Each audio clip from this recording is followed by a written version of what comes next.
Hey, everybody, welcome to the next episode of Deep Thinker Society, second episode of season 2. Today, we are super excited to have Elayne Lemond and as our guest today. And then we have a guest host today, Miss Lark. And we have a super exciting episode today. Our guest, I'm just going to let you introduce yourself and tell the audience, about you without giving too much away. Okay. My name is Elayne Lemond at www.empowerwholeness.com. And I have studied as a neurokinesiologist and brain integration with over 2,000 hours of study and 20 years of clinical practice with working in the holographic field. And I studied with powerful instructors and had that information, which really ended up being a great contribution as I went through my life's process and ended up having a near-death experience and awakening to my true purpose and that I'm here to do. It's so amazing. So that your near-death experience, I'm sure, was that pivotal step that literally changed not only your life, but many lives that you've touched since then. And I'm really looking forward to hearing a little bit more about, that journey you went on. Well, where do we begin? So I was in the process of going through a deep death. I had a disease that was happening in my body, and my white blood count was very high, and there weren't any doctors that could figure out what was wrong with me. And finally, I found a natural doctor who guided me to go build my body up just for me to be able to go in to have surgery. So it took me 6 months of detox to clear my body out before we could even have surgery. And then I ended up dying on the surgery table. And in that near-death experience, I first noticed the flat line on the monitor. I was looking at my body from above my body and experiencing the doctors in the room that were calling my name, and I could experience like their emotions, what they were feeling, the vibration in the room. And at the same time, I was also speaking with a supreme being, and it's like I knew who that person was and what their vibration was, and basically explained to me about my contract, about what I was here on earth to do, and that everything up to that point was now complete, and I was beginning a new process, and a higher octave version of myself was walking in. And I was told how to heal my body and what I needed to do for my purpose and mission. And I could still see what's happening at the same time. And it's very interesting because literally we're not speaking words. It's a vibration that they're speaking into your mind. And we communicate telepathically in that space. But our limited ability to see things is completely expanded. Like I knew every detail that was happening in the surgery room, as well as every detail that was happening in my present reality. And it was just literally like being in a different room and seeing all the everything that was happening. And it felt like to me I was there for a long time, but finally, after I had received the downloads of information, I was told to follow the love, and I turned around and looked at the surgery room and went into my body, and immediately in my body, the monitor started going again, and the doctors were speaking, and I was, out, but then all of a sudden I sunk into my body and then began to feel all the immense pain of my body's destruction again. And that began my process of healing, which included 120 hyperbaric chamber dives and many other resources that I had so many heroes step up and help me to receive. And it was a really powerful journey for me to experience, but very difficult to integrate. When you were talking about your seeing your flatlining, and realizing that you were in your body, and then you stated a higher octave walked in. So I was trying to visualize your story, and are you saying that you didn't see any other being, you became aware of yourself at a higher, like your higher self? It's like you emotionally knew that that was happening. You didn't, because you didn't hear any words and you didn't see any other beings, you just sort of knew this was what was happening. It's difficult to explain because there was definitely the presence of other beings with me, but there wasn't necessarily a body, but more like a spirit or soul essence of them. And there was like an outline of a body. And I think that that has to do more with what we're familiar with as human beings. I don't want it to frighten us, but there were other beings that were communicating with me that I knew had my best interests, that were offering me this beautiful support and help me understand, because I was not happy about my experience of going through that slow death of disease. I was a single mom with 5 children at the time, and trying to fight for survival while I had full time with my children. It was like I was very upset about missing out on my children's experiences, and so there were a lot of things I was like complaining about, and that's when I was shown, like, you agreed to all of these choices. These were initiations that you needed to go through in order to progress and experience, because some things we can only know the depth of that by going through the process, and that's why we choose those choices.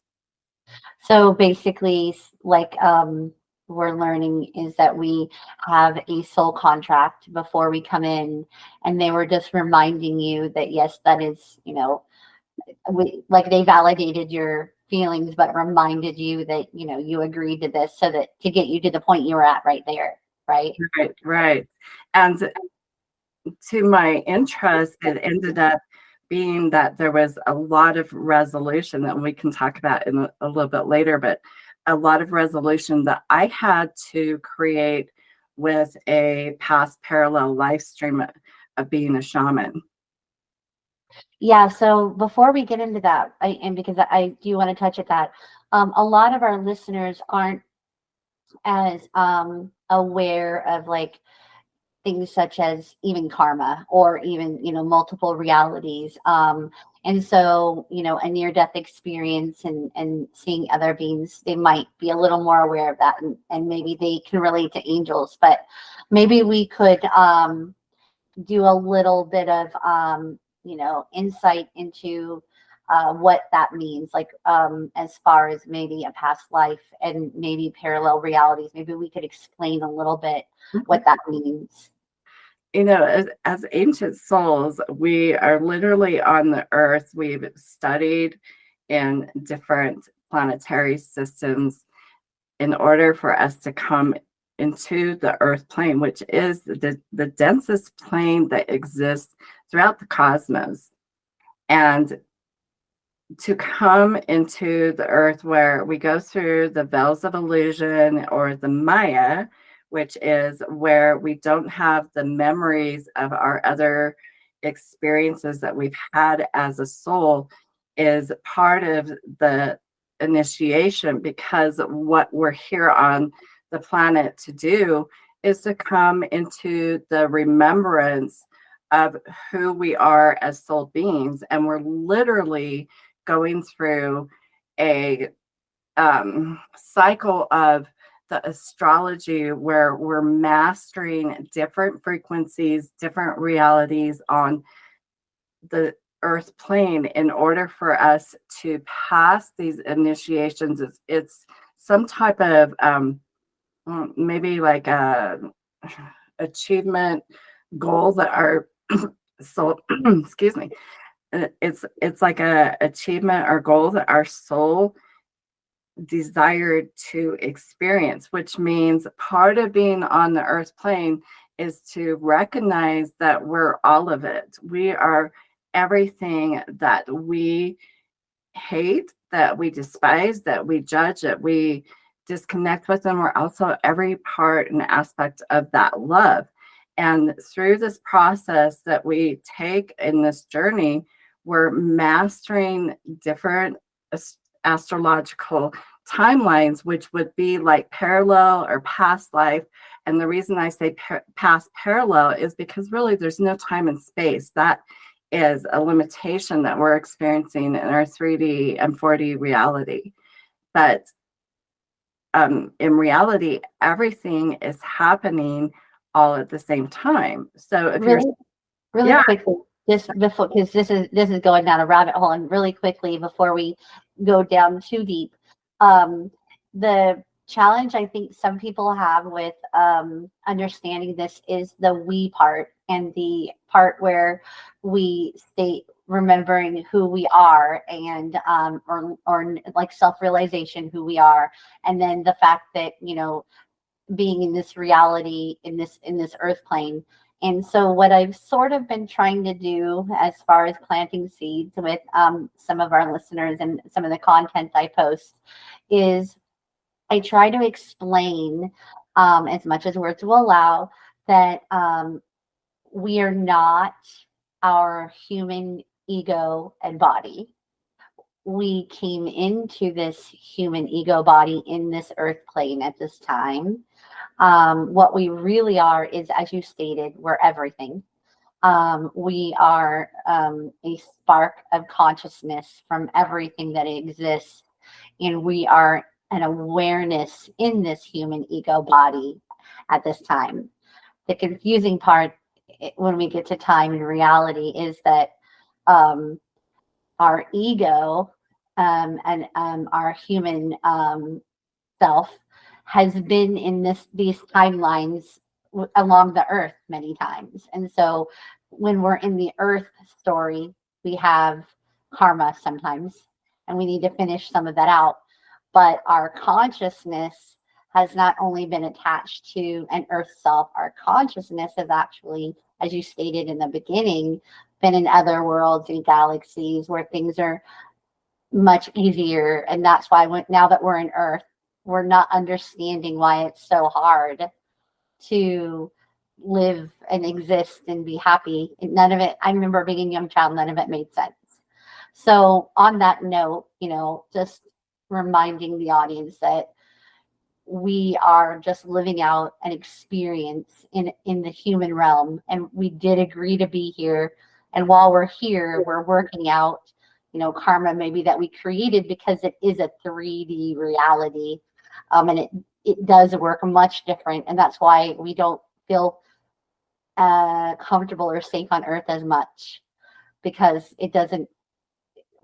Basically, the reason we're here doing this work is to bring Earth up to a frequency that is much more less, like you said, less dense. And if I need to be corrected anywhere in there, please feel free. But just to pick back up where you left off about time and reality and multiple parallels, I feel like helping them understand that we are not this body.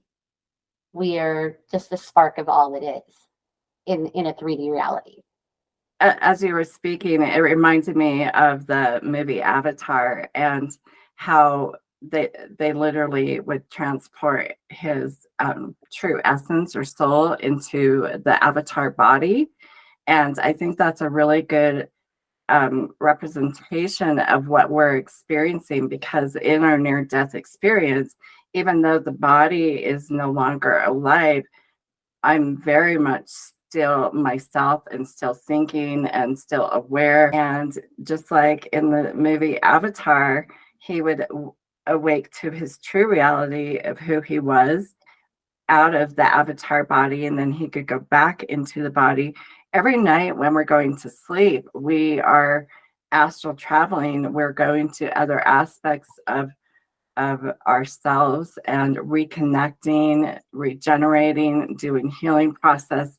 And even in the illusion of time, how do we know that when you wake up the next day that there hasn't been a very long period of time between that? We just in our mind think, oh, it's been 8 hours. But what I noticed in my near-death experience when I was communicating with the Supreme Being, that I was receiving so much information and so many downloads of information that had no time or space reality. And it felt like I had been there for a very long time, but obviously my body is not going to make it for a very long time. So the time is only really relevant in our 3D, 4D reality.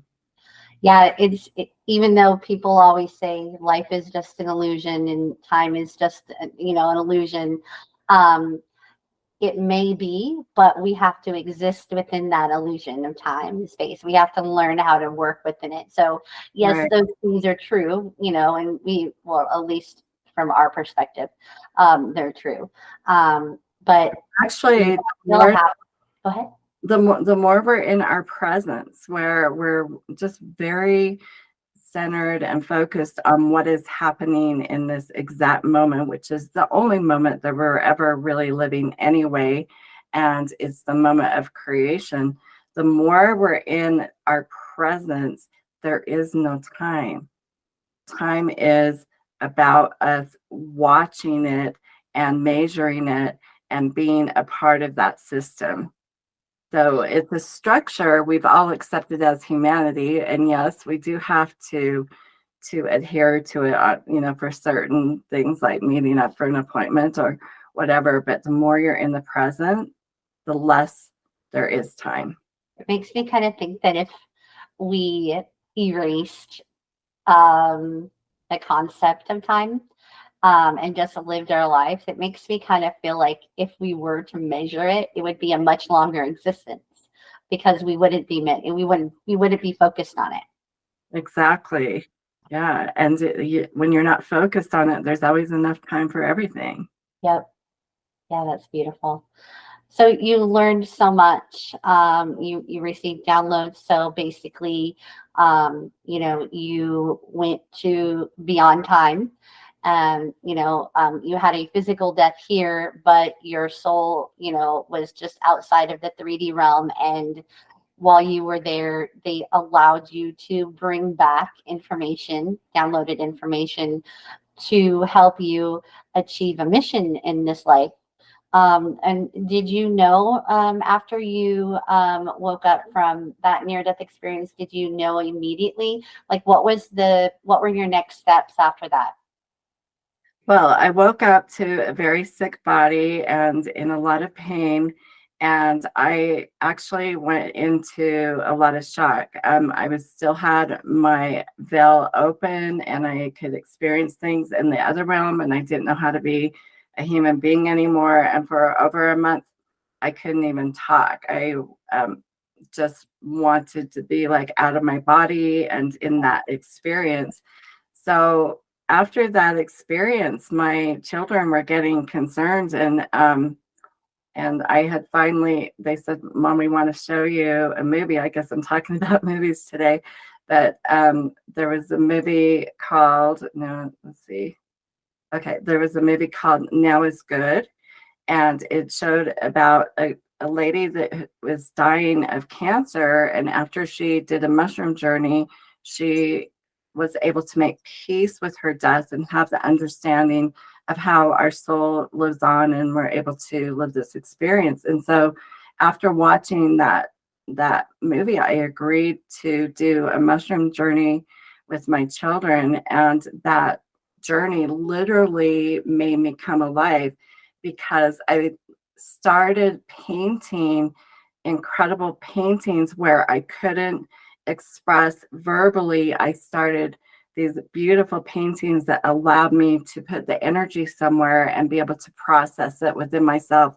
And that began my journey of curiosity, and also knowing that I needed to do deeper work with plant medicine. And so I moved to Hawaii and just immersed myself in plant medicine, ayahuasca, and San Pedro ceremonies every week for 2 years, and it was a really profound experience that allowed me to finally create the integration and connection with everything that had happened. It's kind of like a aha, like this is it. This is, you stated, how you used art to bring yourself back around to express yourself. And when I imagine magic mushrooms or what psilocybin, I imagine the fact that they help you rewire your brain, because they have that connectivity, to all that is, to the earth, to the roots, to death, to everything. And so they help you rewire your brain. And I'm a firm believer that mushrooms are here to save this planet 100% and evolve it.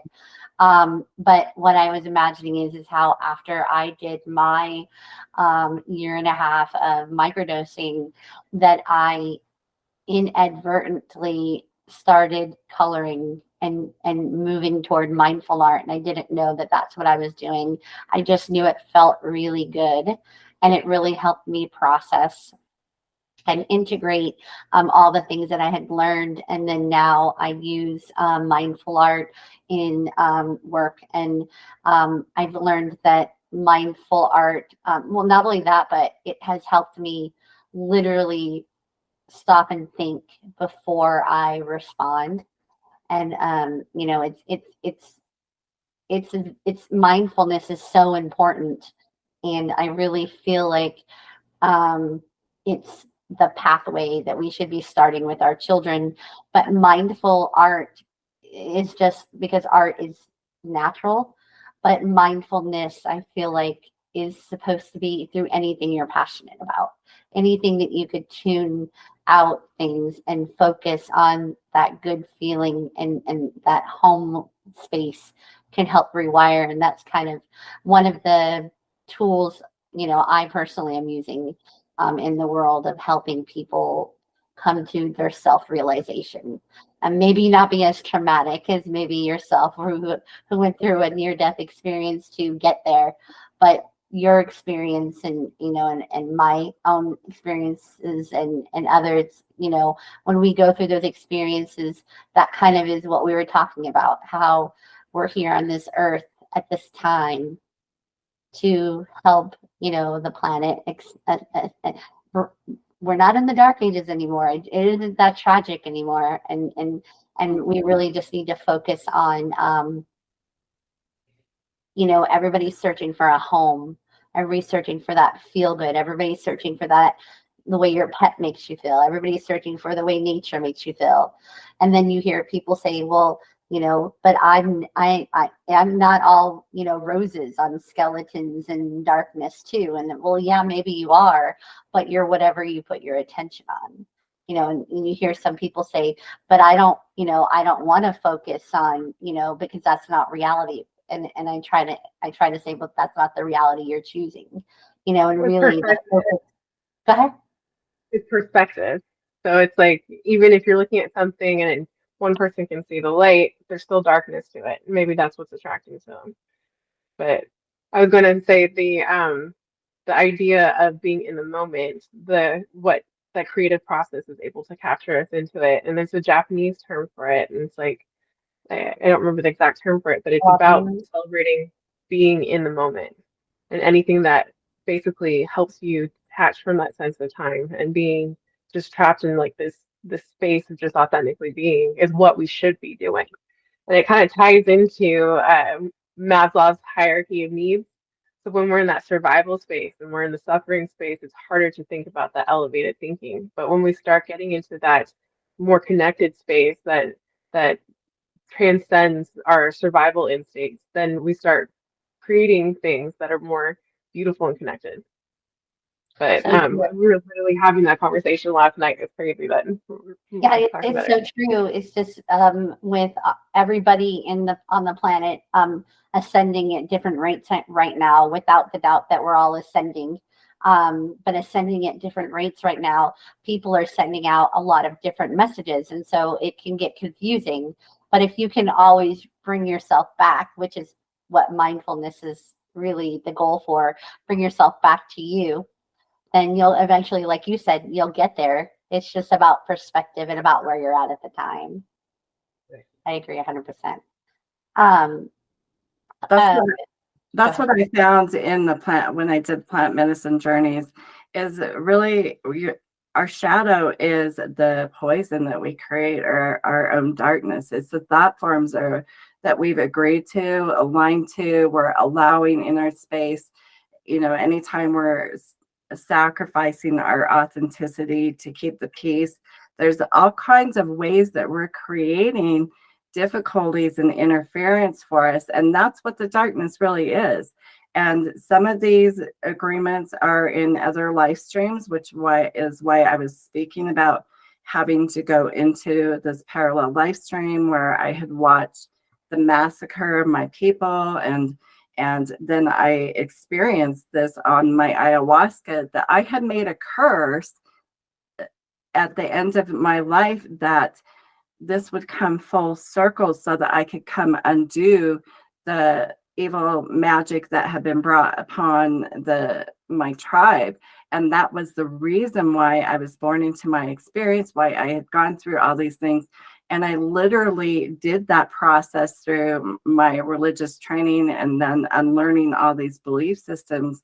And ultimately, when we are able to go into the shadow part of ourselves, you're freeing up, like you said, in the amygdala in the brain. This is the part of the brain that is in the fight or flight response, which means all it is doing is trying to survive the moment. And in that moment, there's many other things that the body has downloaded as being truth that just get encapsulated, and they wait there because feelings buried alive never die. They wait for us to go and harness the raw energy in that darkness, that the shadow.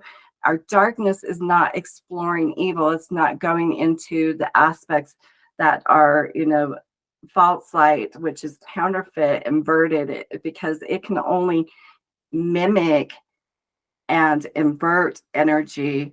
Our darkness is about becoming responsible for the negative attitudes, belief systems, all the timelines where we've created imbalances, where we understand our purpose. And what I had done was actually done a great shift for humanity, because I was able to clear my hatred and anger and the blood and horror of Mother Earth, and from all of the fighting and the wars that have been happening from that life stream by going through this process. So it's like it came full circle.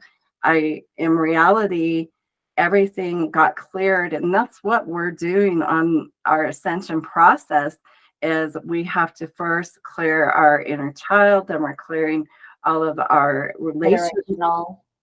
Right. And then we go into, our inheritance and our DNA, and then we begin to clear whatever imbalances we've created on the planet. And then we can start accessing other planetary existence of ourselves. I mean, we're really just merging ourselves back into wholeness. So we're able to hold our mastery, because in the age of Aquarius, we're going into the age of knowing, where we deeply know ourselves as co-creators with source, and we're using all of the raw energy of all of our pain, our suffering, our sadness, to harness it and recycle it and use it for what it was intended, which is to unlearn and undo the imbalances and become personally responsible for our own energy and our own vibration. And as we do that, then we become cohesive in our heart and in a unified field.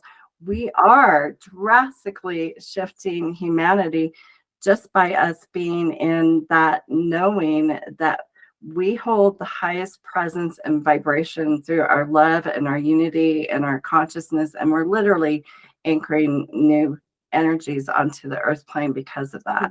Can I note on what you're saying? So you keep going back to, you know, we are shifting the planet when we heal, and we are shifting the planet when we go back and do our other realities, our other parallel realities, our past lives. We are shifting by healing those things. We are shifting reality by healing ourselves. And so what how I've been explaining us healing ourselves changes, you know, changes the world, is through the fact that what we're experiencing in front of us is just a projection of what's going on inside of us. So if we heal inside of us and we shift, we naturally see life from a new perspective. And when we see life from a new perspective, therefore the things outside of us change. And so really the goal is only 100% for us to heal ourselves. We don't need to heal other people. We need to heal inside of ourselves, the perspective of what we see the other people as. And if we could change that, literally the entire world would change. But it would change because we change. We would shift to another reality, another timeline, another whatever. So basically, the world that we're trying to change right now already exists. Mm-hmm. And all we have to do is find that place within ourselves where it exists after digging through all of our layers, and then wake up one day, like you stated, you don't know how long you were asleep, but wake up one day and you're in that reality that you tried to create. So I just hear people out there talk about the matrix, you know, and I feel like people think that there's something outside of them that's controlling the world that they live in. You know, like there's a little thing saying, who says that the stars aren't just holes in a can that you're looking at, you know? And I'm thinking that means that you believe that you're living in somebody else's reality and experience, and they're controlling it. But what's really happening is that you have complete control of your perspective. You're not in a video game except for of your own making, you know? And that's kind of what I've been trying to say lately to people that are out there, you know, helping them understand you only need to see things from your own perspective. And that's why nothing really matters. Like, and I think it boils down to that's why nothing really matters, because unless you give it your attention and your energy, does it even exist? That's exactly right, because our frequency is directing the reality that we're experiencing. So there are people already, and I'm one of them, that is experiencing new earth, and my life is bliss and beautiful, and lots of loving creations and beautiful people around me, and calling in my tribe, and I'm already living that reality because I made the conscious choice. Yeah. And there's many people that are doing that because we're focusing on what really matters, which is how much can I be more love, laughter, joy, and allow my innate creativity to come through, because that's our true intelligence. And we, even though we're in a world that AI can make all these things, they cannot ever duplicate the human creativity.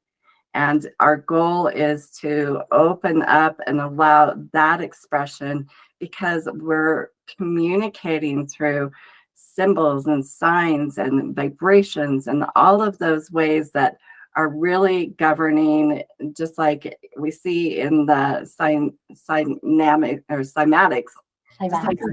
just like we see in cymatics, where the sound frequency changes, the shape or geometry, and geometry is really a representation of frequency, and our bodies are made of frequency and vibrations. We're 70% water. Dr. Emoto talks about the importance of our emotions and how it changes our vibration. So we're responsible for what level of vibration we're living on. There are people on this earth living in hell, and that's because their soul has chosen to accept and not challenge or look deeper. And we're just prayed that they can also be on that's this. where And, that's where the teaching of compassion comes in. it And really does. And how we cannot judge, like you said, everybody has a different level of their ascension process, and compassion. everything has value. Everything has value. Everybody that is doing very, very difficult lives are changing that process for humanity. And so they're heroes too. Yes, I know. It took me a minute. I've always been drawn toward the embody compassion and have appreciation for the value in the things that are horrible. And I've written about it over the years about how even horrible things such as rape, kidnapping, murder, those horrible, horrible things. It's like it's not our job to feel those things for other people. That experience was meant to happen for many different reasons outside of what we could even potentially comprehend. But compassion is, holding the appreciation, the value of what happened without the need to feel like you need to change it. And that's why healing work for me had always been so challenging, because I felt like I wasn't supposed to be doing the work for other people. And so I stopped it for quite some time. And then when I had my ayahuasca journey, like yourself, and I was, my very last one was and I really had a hard time believing it, but it told me that I had no more healing to do, that now that I had shaman work to do. And it felt like those were really big shoes to fill, and I didn't accept it. And then I asked to be guided toward what that really meant, because I knew it had to have meant something outside of my perception of shamanism. And what I learned was what, I had done Ho'oponopono years ago, where the shaman went into the body and healed like the prisoners in the detention center and healed things outside of himself. But he went in and had these, chants, these positive chants.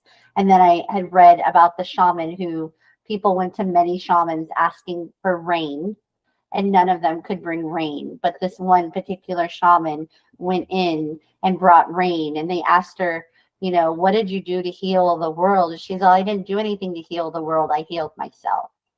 Yeah. Yeah, And so then I knew. That's how I knew that that's what the universe meant by I was going to be doing shaman work.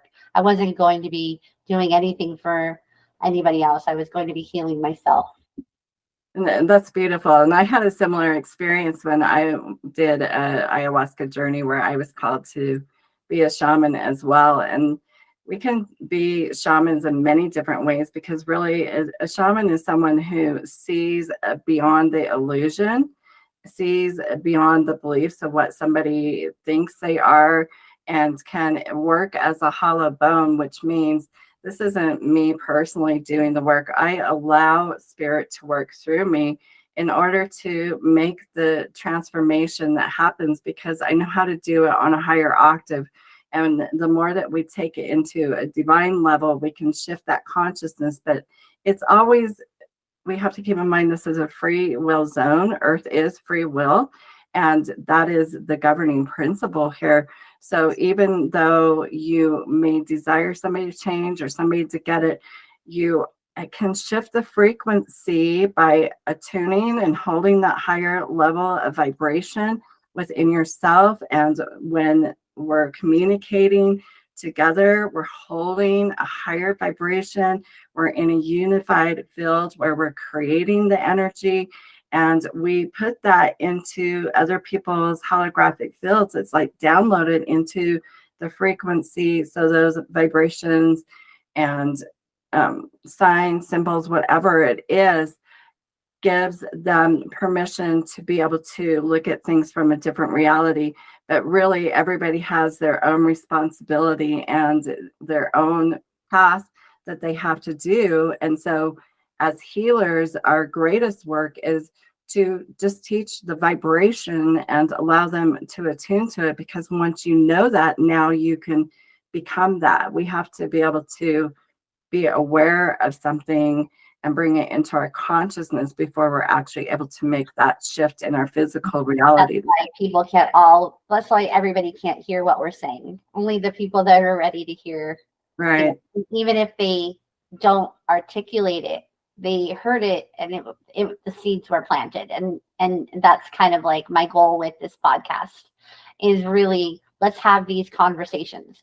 Some of my co-hosts, and people that I've invited on to be co-hosts aren't in the same space as me as far as understanding universal knowledge yet, but they've carried conversation with it, and they started to change their frequency about it. And I really feel like some of them are off integrating some of this new knowledge, and I feel like the people listening, I sometimes listen to really deep podcasts, and I'm really into it, and I heard every word they said, but I didn't understand any of it. But later it starts to come back around. Oh, and then that's where your aha moments come, and you don't know where aha moments come from sometimes, but it came from a planted seed, something you heard somewhere that didn't make sense that came to the forefront. Yeah, that's a good way to describe it, because we literally are just, as we hold our own frequency, our own mastery, we talk about what is possible in our realities. Now that changes other people's perspective of what is possible, because sometimes they don't even know what is possible. We're going to experience within the next several years such major shifts in humanity and the way things are being uncovered and exposed. We're going into deeper levels of awareness of how things really happen, which is literally about mastering our frequency. And so a lot of people are going to have to start learning on a really rapid level. But just like the 4-minute mile, when it was broken by the first person, and then after that, other people could run that for, It's the 100th monkey thing, where the monkey started washing its fruit, and then all the monkeys on the islands that never saw the monkey wash the fruit were washing their fruit. So literally, we're shifting humanity by each of us turning on our own light, our own awareness, anchoring our energies and our frequencies, and working through the heart coherence, which in reality works in the quantum field by bringing that neutrality to old, outdated programs, stories, and timelines, so that we can neutralize it, and through that process then shift to what we're really here to do, because we're here to have a lot of fun, make a lot of love, and laugh, and just enjoy each other as community like we used to do at tribes. That's the ultimate. You nailed the fun part, because see, sometimes people don't think that growing spiritually is fun, but what I'm noticing is more things such as superhero movies, where they're using their powers. And we all dream that when we're younger. I know I did. I know I've had meditations where I have done it. And I remember dreaming about using, our powers through the power of mind, and things that we have innate in us, but we've always been conditioned to think that we couldn't do. And I think that, starting with the children, as, teaching them. So I've seen, you said something a minute ago that triggered a memory, but I've seen something, and I shared it with my daughter, but it's a school. And in this school, the children all wear these special blinders, and they don't use their sight whatsoever. And they will hold up cards, and the kids already know as they hold up the card what it says. They know how to go around, the obstacles without hitting them, without seeing. And we're already in a space where we're teaching the young ones how to use their other senses, because superhero isn't really, superhero is labeled as a dream and something outside of us, but really it's very possible if we would learn how to use our other senses differently. which is very interesting because in the Eastern world, like for instance, Nepal, they know that everything is energy. Their whole entire system functions off of energy, and they learn these arts and know that we can change everything through our magic, through our vibration, through holding the intention to calling in the elements and the sources. Like they already did that. And in our Western world is where we've been taught, no, if it's not seen, it's not science, it's not practical, you didn't learn it in school, it doesn't exist. And this is where we have to start relearning, because everything is vibrational frequency. We can change things just by knowing that we can. Yeah, I'm really working with that. Lark and I, Lark has 3 children, and I have a daughter, and her oldest daughter and my daughter are a lot alike in similarities in the things that they choose. But I'm a firm believer that it's because they came into this world with a different programming. And therefore they challenge us because we live in a society we're conditioned to live in, and they don't really quite get why they have to live in it that way. And so therefore they just, it's just an offbeat kind of thing. And I'm a firm believer that as I'm healing, my daughter is maturing. And it's because I'm approaching her and I'm dealing with things in a different way, and less from my conditioned response as as I'm growing and healing. And You're helping her navigate. Go ahead. You're helping her navigate and live by different parameters that she's been looking for. Yeah, I mean, and share with us, like, what have you noticed different? Just the same. It's just, she wants to operate with her own rules, and that's fine. But at the same time, she's got plenty to teach me as well. And we're just kind of navigating this together, operating with the different rules that we're experiencing and learning. So, I mean, it's definitely not for the faint of heart, but it's worth it. It's been a crazy journey so far. But I've watching her come into her own self has been amazing.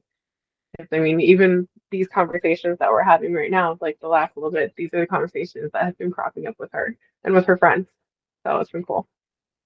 But I do feel like it is a type of evolution, like, talking about having extra senses or whatnot. It's like it's almost watching a different type of evolution.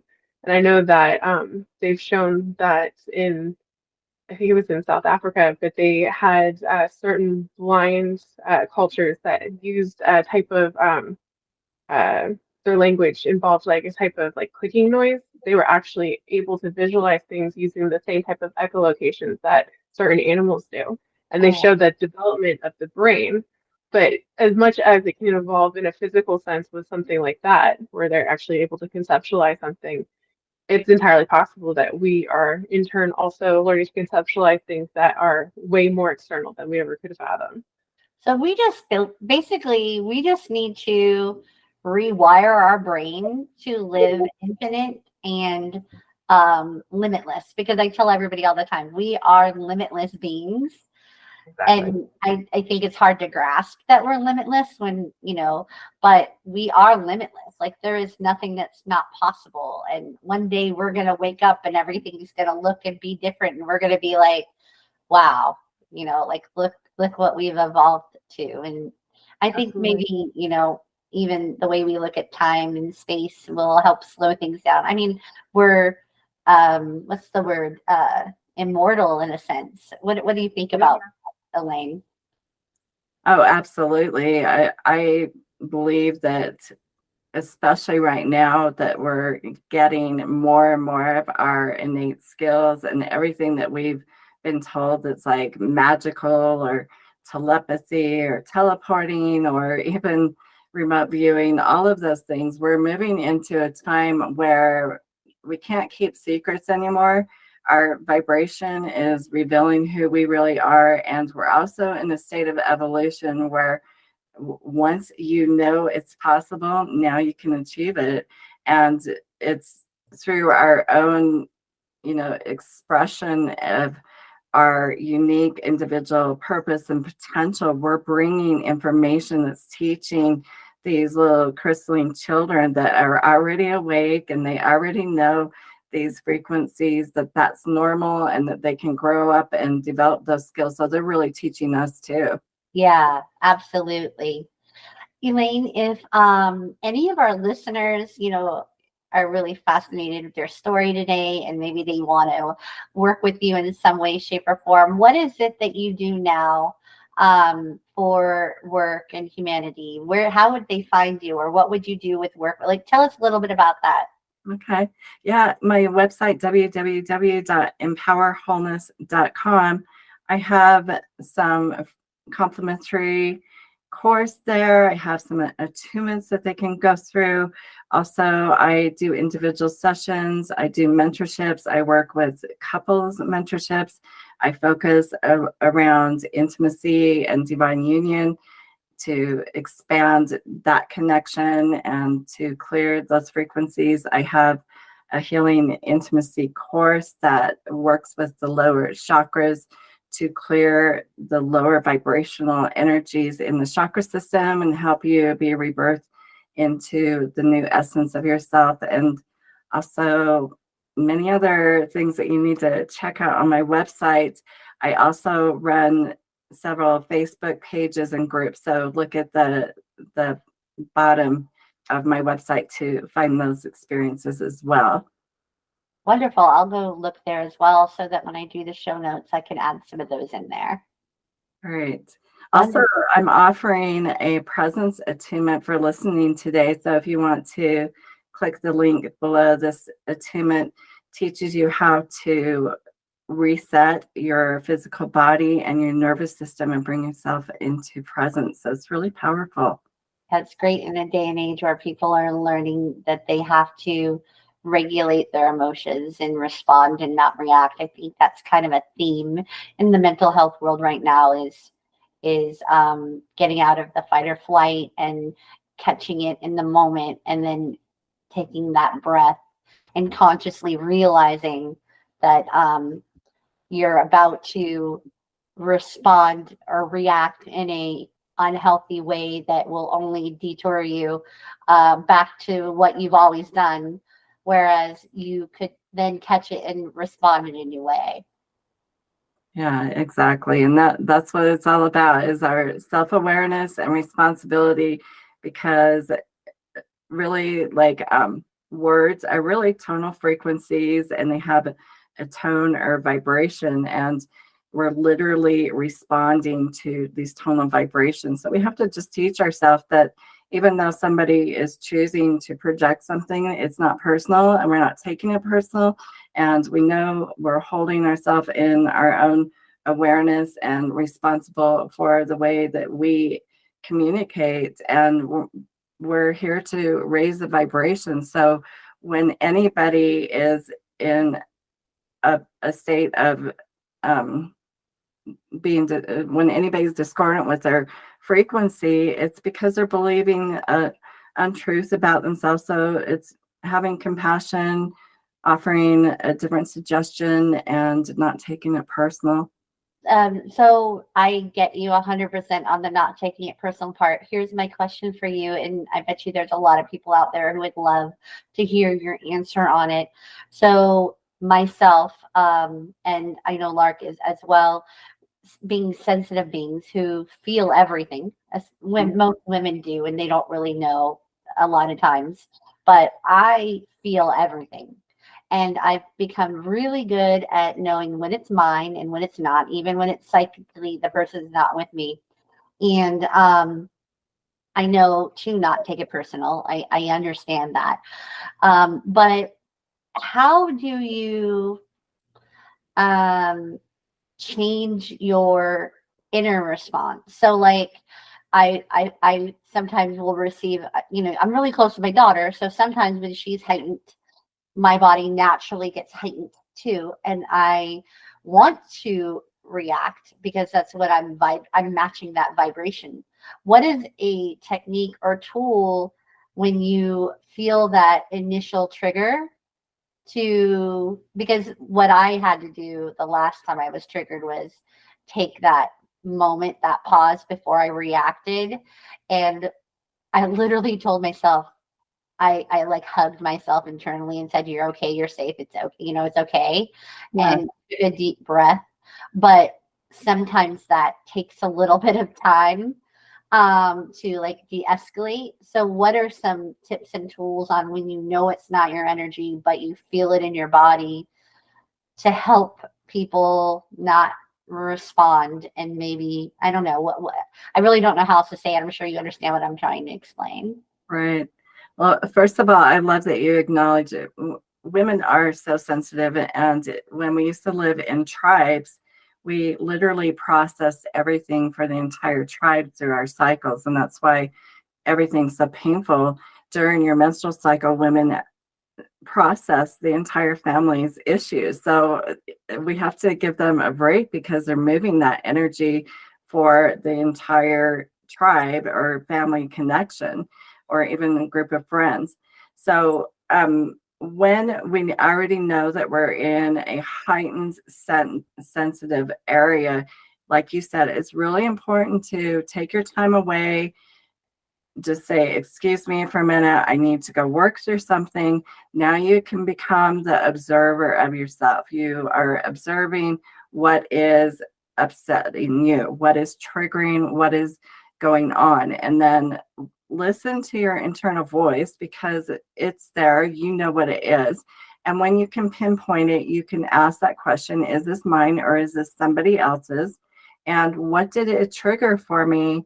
Because usually it's going to trigger an inner child issue that has to do with not being worthy. That's humanity's core issue, right? So if somebody's projecting to you that you're not worthy, you have a choice whether you're going to receive that or you're going to hold that mastery within yourself because you've already healed this. You already know that you are here doing exactly what you need to do. And so everything is either a cry for love or an expression of love. And when you can change that perspective and say, this person is really asking me to love them, now you can go back and say, I'm sorry, what is really bothering you? And just get very honest in the communication and choose to listen to hear, because so many times we listen to respond.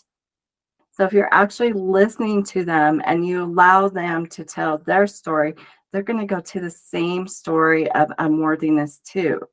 And they're asking for love. Listen to it and then remind them that they are loved. And when you do that, now they're happy. There's no longer that angst, and you are also happy. So you've been able to master the situation instead of creating it as a personal attack. And this is something, shamans, we have to also hold that frequency. It is, we're here to provoke untruth. We're here to bring up the parts of people, and I just do it I don't even know I'm saying it, and then people go, oh, remember when you said this? I don't remember. Oh yeah, that's me all the time. Right? But it like profoundly changed their life or whatever it was. So like I just allow what is coming through me and its wisdom as a hollow bone to be expressed, because I am always holding the intention of creating unity and love in this moment. And since this moment is the only moment that we are truly experiencing, I will stay there with that situation until both of us feel resolution and can create neutrality with it. That's very well said. Thank you for that. Lark, is there anything you wanted to add or ask? No, I'm baffled that the conversation has been continued over the last couple of days with us. So it's really awesome to hear.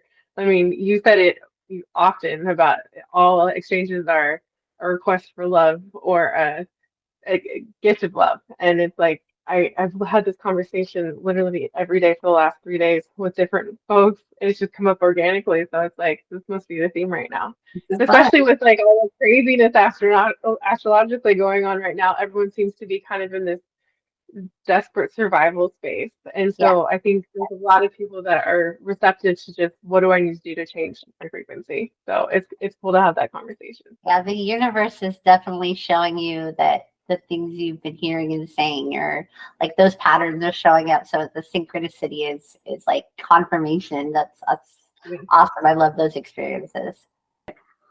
Um, Whenever we're upset or feel uncomfortable, it's because we have trapped energy that's going on in our body or in our energy field. We have to remember that we have a chakra system, which is bringing energy in like a vortex in the front and also in the back, and then also our light bodies, which are stacked this direction. And you can actually do some healing by just feeling where the imbalance is and moving it counterclockwise. That will help start moving the energy so that you're not feeling the tension that's going on. So you can start working also with your chakra systems. You can work, the heart and move it counterclockwise. It might be here, it might be out here because you're working in a different part of your light body. But just start giving your body an opportunity to release the tension and open up the trapped energy. Trapped energy is the raw energy of the old programs, old stories, old belief systems. And once we harness that energy by becoming the inner parent and parenting that part of ourself that is still wounded and still needs some guidance and protection, now we can shift the perspective, like we've said, into what it was really created for us to do, and use that to start projecting what timeline is bringing me the highest joy. We're not stuck in anything. The only thing keeping us stuck is our belief that we're stuck. Yeah, yeah, yeah, right. Yeah. And so I did something because how you were saying that, the study of water and how we're 70%. I don't know I don't know the exact percentage, but I know what you were speaking of because we talked about it last week on the podcast. I had Emma here, a shamanic healer, and I was saying how when we think it, we become it. And that's because when they tested it on water, that when you put the energy into the water, it, when you magnified it and looked at it, the energy changed. And so that's what happens with ourselves. When we think it, we become it. And so I have been I know the universe very clearly told me that the work I'm doing as far as the podcast and other content and services that I'm going to be offering more frequently are coming to fruition. But my issue had always been marketing. Like, I don't really like pushing anything on anybody. I don't want to be spamming anybody. I don't like the push energy. Salespeople drive me nuts because they're trying to get something out of it. And I don't feel like that's my job to get something out of it. I feel like I'm just creating and speaking and channeling the divine, information. And so yesterday I was sitting Monday, because Saturday we put out episode 1 of season 2. And I grabbed a pad of paper and I wrote a letter to the universe, and I hired the universe to be my marketing and networking agent. And I said, I'll pay you in the content that I channel through source to the universe. And then you, in exchange, will put the right people of the audience in front of me, and you'll put the right clients in front of me, and you'll put the right guests in front of me, and the right co-hosts in front of me. And in exchange, I will co-create what needs to be done. And I went on to our metrics after that first episode, and it was higher than any of the all-time episodes from last season in 4 days. So it had went 65% up, and I was like, all I had to do was literally hand it over. Yeah. And I love the fact that we don't have to do things the way that the rest of the world does it anymore. We literally are always aligning to at the right place at the right time with our people and those that want to hear the messages. We don't have to force anything. It's allowing our vibrational alignment to connect to that reality.